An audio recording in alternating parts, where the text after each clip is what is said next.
I'm so bad with following instructions. Let me just follow up to his, and then I'll skip the passion play. Oh, your whole thing is. While you were, I know. While you were talking, three important things popped in my head.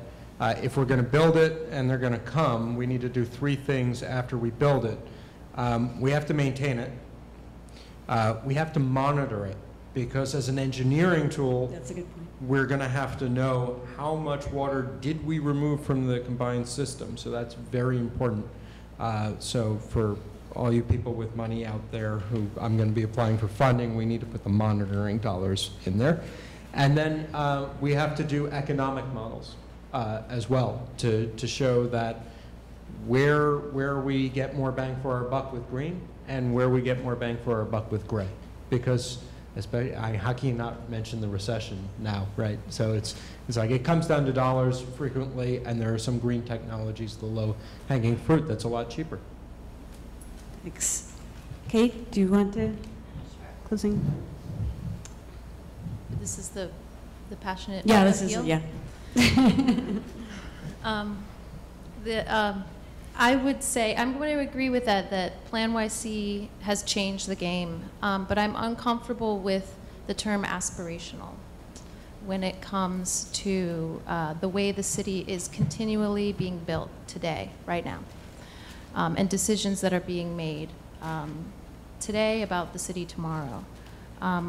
I feel a sense of urgency about this that exceeds aspiration.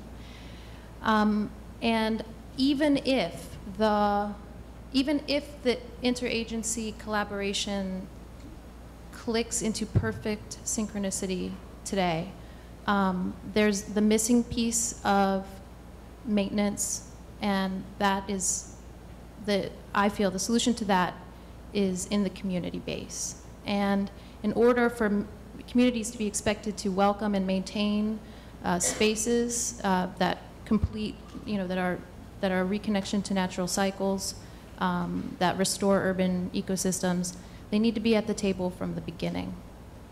They can't be delivered a design at the end of the day and be expected to take care of it. And so that's my power to the people passions. Well said. Barbara? I feel like I've said most things. I would really agree with the last comment. I think it's important for the people that are going to live in a place. I think what was said earlier about each site being different, I think you said it, is actually the most important thing to remember, and that's why we got into this condition, because everybody wants to make it simpler and make it so that you have this one size fits all. But in the end, the place would be a much richer city, when we acknowledge all the differences and all the different places and what that can bring to the communities. And so I think we have to, that's the basis of the understanding, and the people have to be a part of that process, as well as the actual physical parts of the place. Okay. Well, I think I blew my wad early and made that passion play before, and I really agree with Kate that a lot, it helps when we're asked, because the city agencies can pilot things, but when we have members of the public that are demanding, we want to be demanded.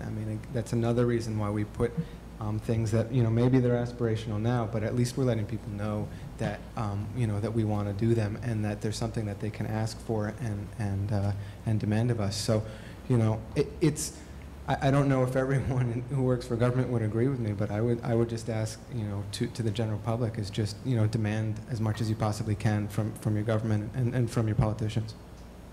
Thanks. It's a great point.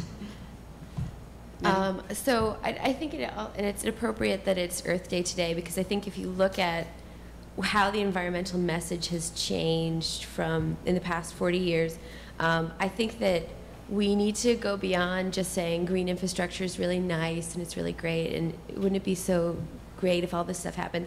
Green infrastructure needs to stop being treated as sort of a secondary option, or if we can afford it option.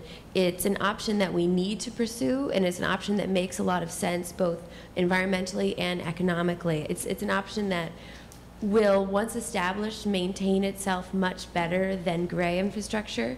And I think that if we're talking about maintenance being a huge barrier, but if you look at the cost of maintaining green infrastructure with soil that sustains itself and plants that sustain themselves and need very little input versus the cost of maintaining huge infrastructure in terms of sewer treatment, I think that, and then fold in all of these additional benefits that green infrastructure can offer us, to me it seems so obvious that sometimes I'm just like, why isn't this happening more? But I think that we need to treat this as a first choice, and this is our ideal option whenever we're pursuing projects both in the public realm and also beyond that. And I think that that paradigm shift is crucial to changing the direction that our city views both its public space and how it treats water as a resource.